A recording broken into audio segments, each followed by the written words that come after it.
नमस्कार दोस्त, मैं राम रोस यादव, आपका अपना channel good luck competitive zones में आपको पुनः स्वागत है। और आज जो हम विशेष रूप से ग्रुप डी वाले हमारे जितने भी मित्र हैं उसके बारे में बात करेंगे।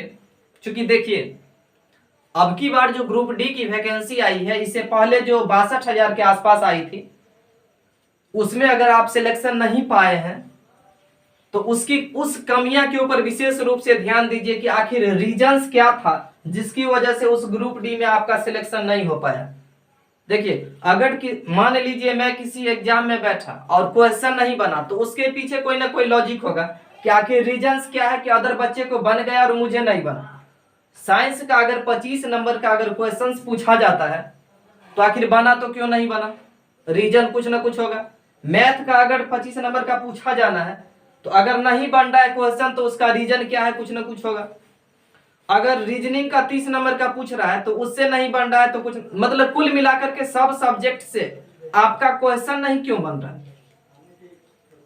इससे पहले जो मेरे प्यारे दोस्त ग्रुप डी का जो वैकेंसी था और एएलपी का जो वैकेंसी था, उसमें मेरा एएलपी में मैं साइको में फेल कर गया, मैं पीटी हुआ, मेंस हुआ, मैं साइको में फ्लॉप कर गया। ठीक है, वो फ्लॉप होने का ये रीजन था कि मैंने प्रैक्टिस नहीं किया था। सोचा था कि मुझे टेक्नीशियन पोस्ट मिल जाएगा, लेकिन किसी कारणवश से समथिंग पॉइंट से मेरा टेक्नीशियन पोस्ट का नहीं मिल पाया।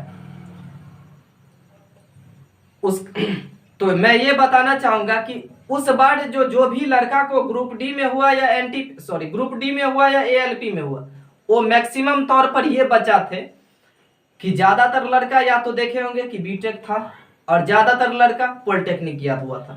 उसको इसलिए हो गया क्योंकि उसका साइंस बैकग्राउंड का स्टूडेंट था और साइंस उसका स्ट्रांग था। लेकिन हम लोग तो नॉर्मल स्टूडेंट थे, कोई आर्ट पेपर का स्टूडेंट है और कोई कॉमर्स पेपर का स्टूडेंट है। ये पहले बताइए, आर्ट और कॉमर्स रखता कौन है? जो लो फैमिली से बिलोंग करता है, और जो लो फैमिली से बिलोंग करता है वो आर्ट कॉमर्स रखता है।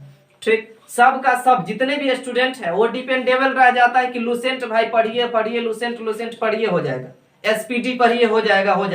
अब वो रट्टूमल वाला जमाना मेरे मित्र नहीं रह गया कि रट लीजिए परीक्षा पास कर लीजिए। रट करके और परीक्षा पास अब नहीं कर सकते हैं। इसके लिए आपको विशेष तौर पर यह ध्यान देना है कि अगर 25 नंबर का मैथ पूछा जाना है, अगर मैथ 25 नंबर का पूछा जाना है तो मैथ का जो टॉपिक है, एक एक टॉपिक को आप पढ़िए। मैथ का जो टॉपिक है उस एक एक टॉपिक को पढ़िए। अगर रीजनिंग अगर पूछा जाना है 25 नंबर का,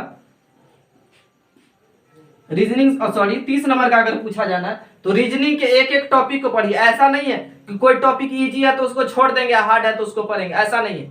क्योंकि जिस चीज को आप जितना इग्नोर कीजिएगा वही आपके लिए बेवफा निकल जाता है। तो रीजनिंग अगर मान लीजिए साइंस है, साइंस अगर मान लीजिए 25 नंबर का पूछा जाना है तो साइंस को विशेष रूप से पढ़िए। और आपका रिजल्ट दिलाने में साइंस का बहुत बड़ा योगदान रहता है। अगर आप कितना भी एक्सपर्ट है और साइंस अगर आपका 0 है तो आपका 99% यही चांसेज है कि आपका रिजल्ट नहीं हो सकता है। उसके बाद ये जीके पेपर है, जीके और current affair, GK and current affair. GK and current से 20 पूछा जाना है।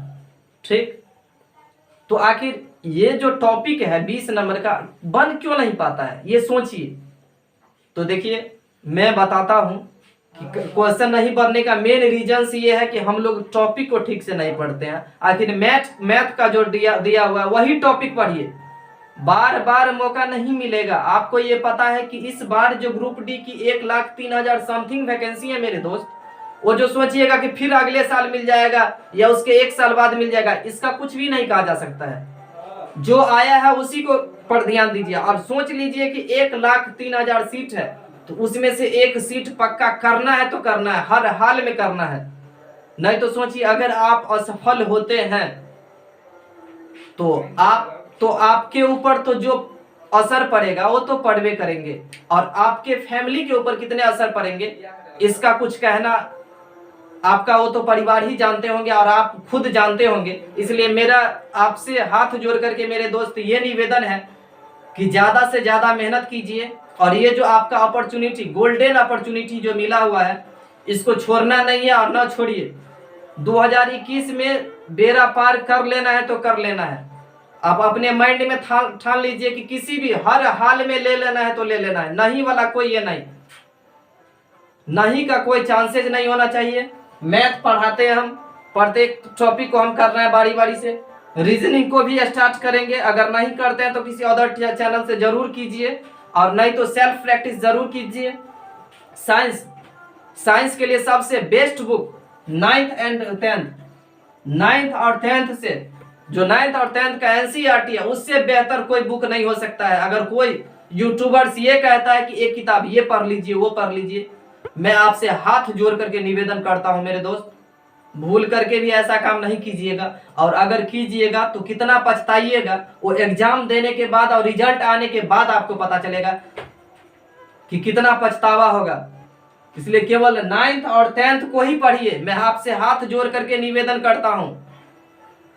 9th 10th को साइंस पढ़िए, और ज्यादा नहीं पढ़ना है, प्रत्येक दिन एक चैप्टर 9th का पढ़ना है, एक चैप्टर 10th का पढ़ना है। आप ऐसे करते करते कुल मिलाकर के अभी 2 महीना से कम नहीं लगेंगे एग्जाम होने में, आपका पूरा का पूरा सिलेबस कवर हो जाएगा। प्रत्येक दिन एक प्रैक्टिस सेट बनाइए, ऑनलाइन टेस्ट मारिए, देखिए आपका स्कोर इंप्रूव परफेक्ट होगा। करेंट अफेयर के लिए कोई भी पब्लिकेशन का आप ले सकते हैं, ठीक है, क्योंकि करंट अफेयर का ये नहीं रहता है कि कहाँ से मिलेगा कि नहीं मिलेगा। वैसे 20 नंबर का बहुत ही बड़ा ये रोल रहता है, तो 20 नंबर आप 20 नंबर में बहुत कम, तो आप साइंस से थोड़ा स्टडी कीजिएगा तो 10-12 नंबर आ जाएगा। मैथ में आप अगर साइंस से स्टडी करते हैं तो 25 में से 20 नंबर ला सकते हैं। रीजनिंग में आप मेरे दोस्त 30 का है, तो आप बहुत कम अगर साइंस से स्टडी कीजिएगा तो 24 से 25 नंबर गेन कर ही लीजिएगा। और साइंस में कोशिश हमेशा ये करना है कि अगर 25 नंबर का रहेगा तो हर हाल में 20 नंबर से कम नहीं आना चाहिए। अगर 20 नंबर से कम आता है तो समझिए बहुत बड़ा दिक्कत उत्पन्न होगा। तो कम से कम 20 नंबर लाना ही लाना है साइंस में, अगर 20 नहीं तो 18 से कम नहीं होना चाहिए। और इसमें मान करके चलिए 10 नंबर, तो 5 8 5 13, 2 1 2 4 1 5 1 6 1 7 73 नंबर हुआ। कोई यूट्यूबर्स आपको ये बोलेंगे कि आप रॉ मार्क 55 नंबर ले आइए, 50 नंबर ले आइए, हो जाएगा। अफवाह पर ध्यान नहीं दीजिए, 50-55 पर नहीं होगा रिजल्ट। वो सिस्टम खत्म हो गया है कि आप ये सोचते होइएगा कि मेरा 50 नंबर आ रहा है, नॉर्मलाइजेशन होकर के 70 हो जाएगा, 80 हो जाएगा, ऐसा कुछ नहीं है। आप अगर 65 प्लस रॉ मार्क लाते हैं तो आपका 100% चांसेज है कि हो ही जाएगा। लेकिन अगर आप 70% लाते हैं, 70 नंबर अगर लाते हैं 70 प्लस, तो दुनिया का कोई भी व्यक्ति नहीं रोक सकता है, मैं नहीं, दुनिया का कोई भी व्यक्ति नहीं। लेकिन अगर कोई कहता है कि 50 नंबर ले आइए, 60 नंबर ले आइए, 70 नंबर ले आइए, सॉरी 50 नंबर ले आइए, 55 नंबर ले आइए, आपका हो जाएगा, या 60 ले आइए, नहीं। ऐसा आप अपने दिमाग से खत्म कर लीजिए, आप अपने माइंड में बैठा लीजिए कि आपका टारगेट हमेशा 70 प्लस होना चाहिए। और इस बार करके दिखाएंगे तो दिखाएंगे, और हर हाल में आएगा तो आएगा। और सही से स्टडी स्टार्ट कर दीजिए। और थैंक यू वेरी मच। मैं यही बताना चाहूंगा, क्योंकि बार बार मौका नहीं मिलता है, क्योंकि ठोकर खाने के बाद पता चलता है कि दर्द क्या होता है। ठोकर खाने से पहले आपको क्या पता चलेगा, कुछ भी नहीं पता चलेगा। इसलिए थैंक यू वेरी मच, आपका दिन शुभ हो।